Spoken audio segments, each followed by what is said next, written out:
Live from the Arcadian Court, it's Graham Kerr's Gathering Place.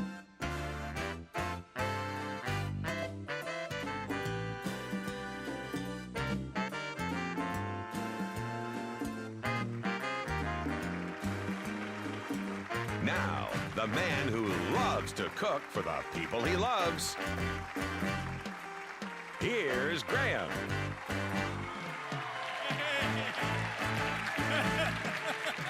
It's lovely to have you back. All right. Hey, how are you, Dan Carl? Hello. Hi, lovely to have you. Whoa. Thank you so much for being here. Bless you. Thank you. Okay, please.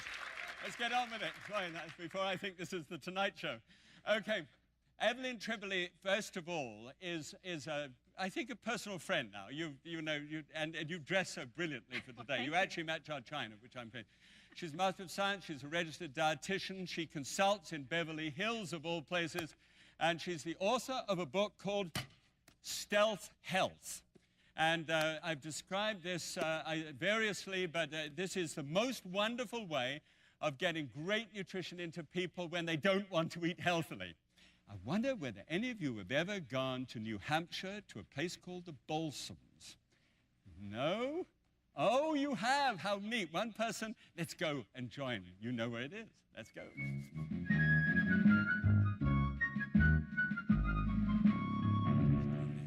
Welcome to New Hampshire, and just beyond the White Mountains there, which you see there, you can see them perfectly now, right nestled under this in a place called Dixville Notch is Balsams itself, mirrored against a beautiful lake with wonderful golf courses all the way around. And stay there, and I love to stay in that little turret room there. And you go down to Dindin's, and the dinner menu is laid up, and every plate there is the entire menu. And you look through, and you can actually see what you're going to have for the whole menu. And there is an apprenticeship scheme here where chefs are taught under Chef Phil Learned. This is Phil Learned himself. By the way, he's an avid fly fisherman, just on the side. He's carving there a most beautiful piece of pot roast, slightly underdone and differently than the way I'm going to do it, but that's okay. This is one of the great dishes that they serve there.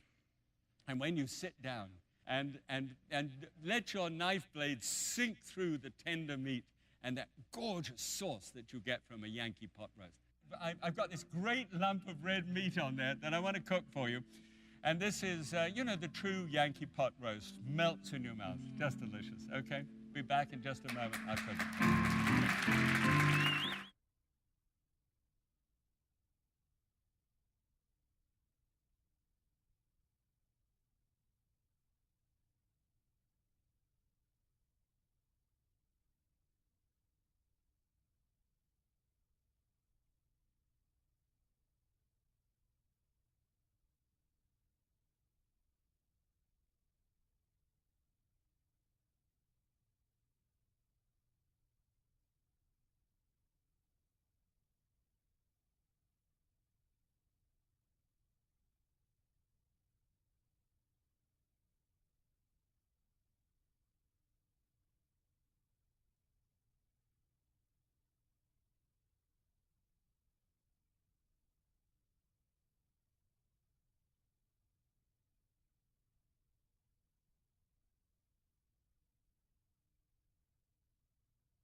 Thank you. And this is as close as I could ever get to a baseball one. All right, now, let me see.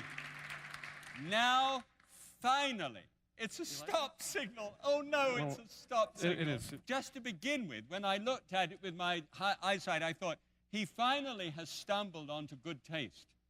But now that I see it, I see that you've still remained, basically the same as ever. Hey, you guys, thank you.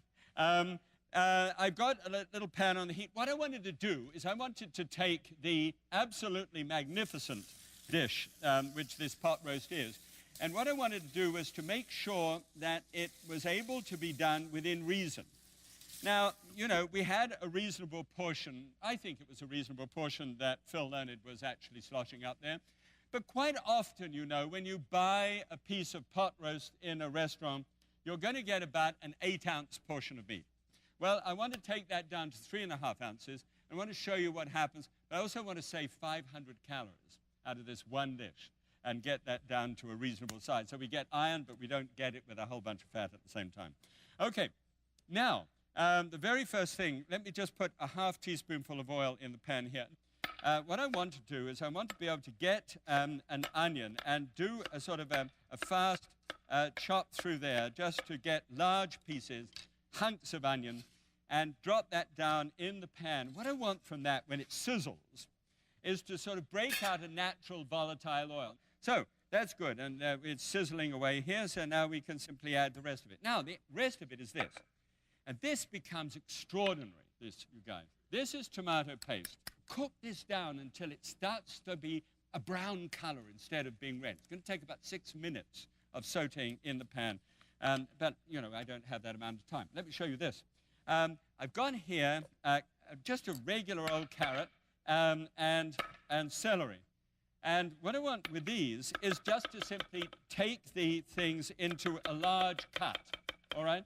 I don't need it to be any specific sort of cut at all, just simply cut it down. Oh, come on. And then the celery as well. I love celery. Celery is great fun to be able to have fun with. All right, now we'll pop that down, and all of those are roughly chopped. They're not even peeled, for goodness sake. And what are you doing, Graham? I'm forming what is called a bed of roots for the base of for this. This has to be, the flavors out of this are going to come into the juice itself that I'm going to cook it in. So this is the first part, and it really works out very well. Let me show you the lump of rump. No, sorry. I mean, it's all right, don't worry. This is a rump. This is a piece of rump, and you probably have never seen me with a piece of meat this big before. This is for 8 people, and it's 2.5 pounds. And in the raw weight, this is what you need. It works out at about 5 ounces raw weight per person, 5 8 40. Now, what I want you to do is to see that I've got actually a grain in the meat with rump. So you've got to see which way the grain is running, which means I can carve it across the grain, and that's just what I want to do there. All right. So now we'll take these. We'll assume that they've taken that period of time, and that the onions have come down and all the vegetables are out of it. And what you do then is you will then have to give this a good rinse around. Now, it's got vegetable juices on and everything else, but do you know something? If you don't rinse it, you're going to have great big clods of black marks on the meat itself, and that really doesn't work. So I'm going to put 1 extra half teaspoon. It doesn't go in there. It goes on this plate, so forget that. Fine. Well, just put a little smidgen more there. All right. And onto there, 1/4 teaspoonful of salt and 1/4 teaspoonful of pepper. Just a bit more pepper. Maybe just a bit more for me. Okay. And then what I do is I take the lump of meat and I just toss it backwards and forwards in the seasoning, rubbing the seasoning into it, picking up everything all the way around the outside. I've got my seasoning on the outside, right? I've got the oil on that too, and a dry pan. Now, down into the bottom of the pan, and I want that to sort of brown up. And it's really put on both sides, tossed backwards and forwards until it gets a nice brown color. And I'll just take a couple of minutes and we'll be right back and do that. Okay.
now you guys look. Here is the one side here which we've browned. Now, see, it has a nice brown outside. So you do this in order to develop, again, the smell and the aroma. You did that, first of all, with the... come on out. You can tell it's been a long time since I had to get a pair of tongs around a piece of meat this big. So I want to put that out on the side. Now, I would brown that all the way around the outside, if, you know, with the time that I had. Now I've got the pan on the go here. And what I would do normally is just to simply pour in a little beef stock. If I was, say that was a steak of some kind, I pour a little beef stock into the bottom of there, and I deglaze the pan. As you see, that's happening. But I want something a bit more than that, so I'm going to take 3½ cups of stock here. And you might see how jellied that is. That is a good beef stock. We made that ourselves. You can even start, you know, your own beef stock with good beef bones and roast them off before.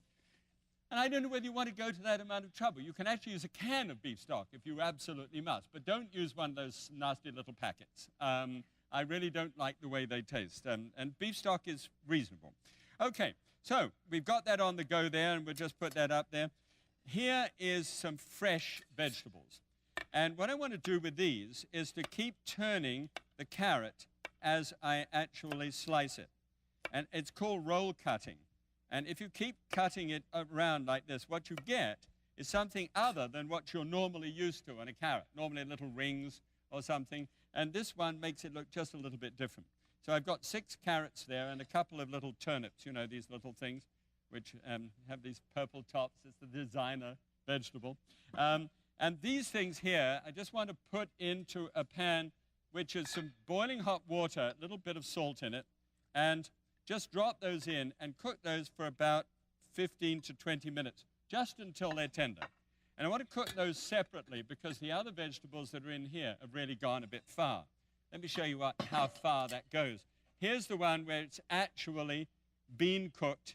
So we'll take out the piece, the lump of meat. Now, those are about the same size. You see how much it shrinks during the cooking process. And I want to keep that hot.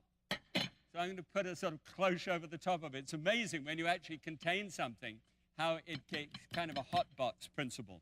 Now, see all of this stuff here? We've got a little bunch of herbs, which I'll explain to you in a moment. And we'll take the whole lot up and just strain it off. So just pour it in, and all of that junk. These vegetables are dead, gone, moribund, you know, over the top. And don't ever even think for a moment of eating them. They're really bad news. In fact, I've got this to make sure that you understand that they will never be used by man or beast. I suppose in a compost they may do something, but that's all. Here is the pan, and you simply add the sautéed vegetables to it, and then the lump of meat that we have over here, you just pull this up, nestle it down into the midst of that, and then you pour the 3½ cups of stock out of here. That is what you simmer for 3 hours with the lid on. This is the mixture that came out of this one. You got that? Okay, you sure you've got me there. We threw the vegetables away, and now what we're doing here is we're actually taking this sauce and passing this through. And you see, I already passed that through once. It doesn't need to be passed again. Yes, it does. You look at this kind of mixture that's in the top. Look at that. That's just all debris again. And now underneath there, I've got a reasonably good soup, stock thing really going nicely there. Okay? And we've got the fat on the surface. And then we come back to this one, which, of course, is fairly easy to do because you simply put the vegetables back in the top there and then take this in the jug and pour that, and it's poured so that you've got a fat-free juice. There are about 12 mushrooms and 12 peeled, blanched onions. Pop those into the top as well. I feel like...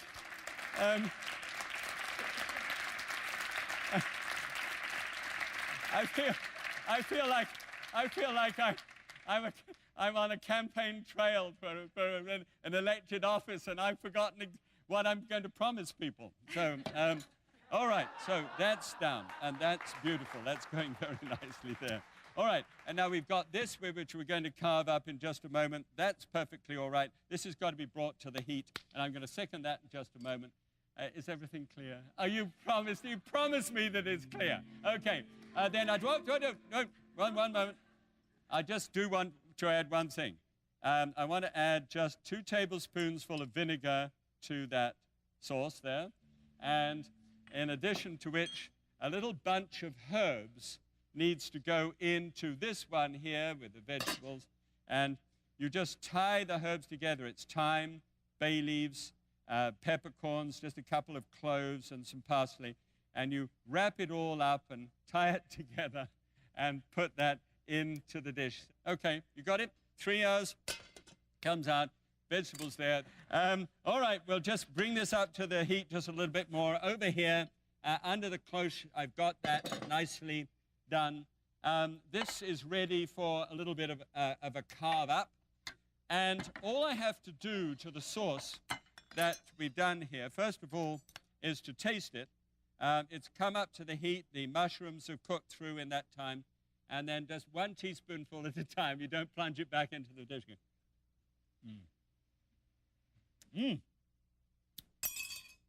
Oh, it's nice. I'm sorry, I shouldn't say that. Okay, now, we've got to get this going somehow into a sauce.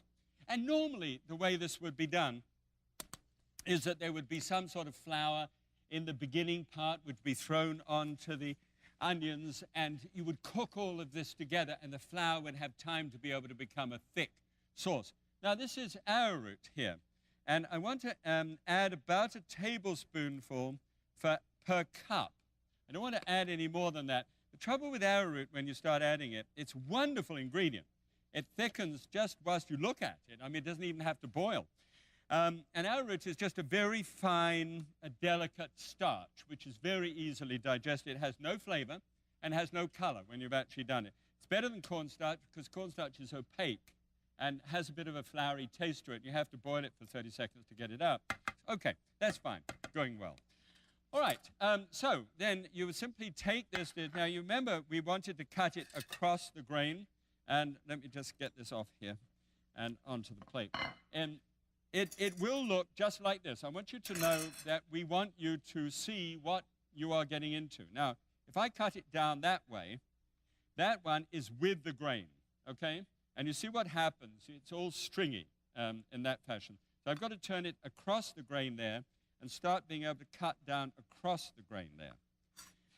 So let's take 3 nice slices. Okay. Now, hot plates out of the oven. Nearly ready. I'm spying you. I want to know who's going to eat this. I never know. I keep myself waiting until the last second. Love it. Okay. Now, what I'm going to do is, one way out of this is just to take this and just rest it into the sauce. So you get the 3 pieces that you've got. Pop it down into the sauce there. Got other bits there as well. Let's make sure I don't waste anything. And pop that down and then just submerge it for a moment and let that just heat through. That's a nice way of being able to present it. And then with a spatula here, we can whiz this up. And you get then, here's a slice. Yeah, all right. And you may say to yourself again, I mean, this is fine for you to say it. Well, frankly, Graham, that's not enough meat for me. But I'm saying that I think it really is. And this is so incredibly difficult. No, really, it is something that we wrestle with all the time. If we're really going to get life under control somehow, that's the portion size is one of those big things we're going to have to do. We've got a lump of mashed potatoes on the side there. There, good. Wow. And the mashed potatoes are spiked with a little bit of horseradish in there. Just imagine, and with buttermilk and horseradish. And now just throw a little bit of over the top, a little parsley over the top. Really, that's quite a good plateful. You know, you don't have to stagger from the stove. Absolutely done. Who is it going to be? Who is it going to be? Oh, you guys, I want you all to come and taste this. It's so special. I tell you what, can you stagger out, darling? Can you know, I know it makes it difficult, but please. There you go. Well done. Here, come along. It looks as if you'd like to have a go. Thanks so much. Bless you. Thank you. Ladies and gentlemen, I really want you to meet Josie, who's Jones, our associate producer's mother, and I had absolutely no idea. But it's lovely to have you. Thank and now you. we say, hello, Josie, right? Hello, Josie. Good. Thank you. Dive into that, Josie. It should be nice and tender. It's a sort of, after 3 hours, it sort of gives up. And got flavor all the way. Is it okay? I know very you're a good. great cook because Jones told me. Yeah, No, really. it's Okay. very good. Just in a moment, I will show you the numbers on this one and show you what happens basically when you make a sauce like this and you get the portions down like this. And I'll show you, it's really radical. Okay, we'll be back in just a second.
I love that piece of film. I just could watch that all day.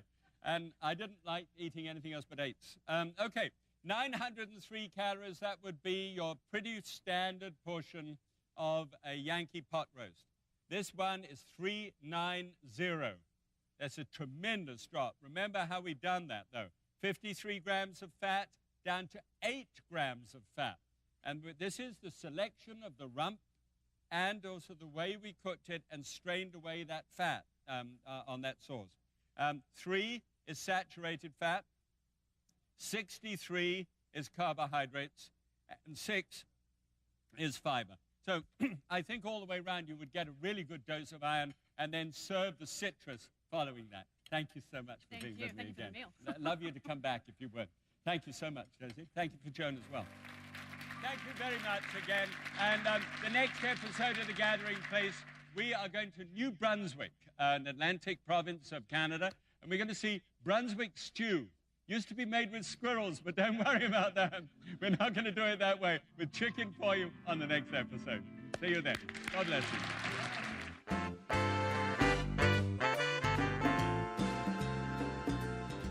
If you want to cook today's recipe with your friends, it's right here in The Gathering Place.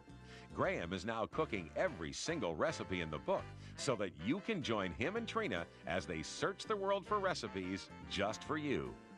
Call toll-free 1-877-287-5253.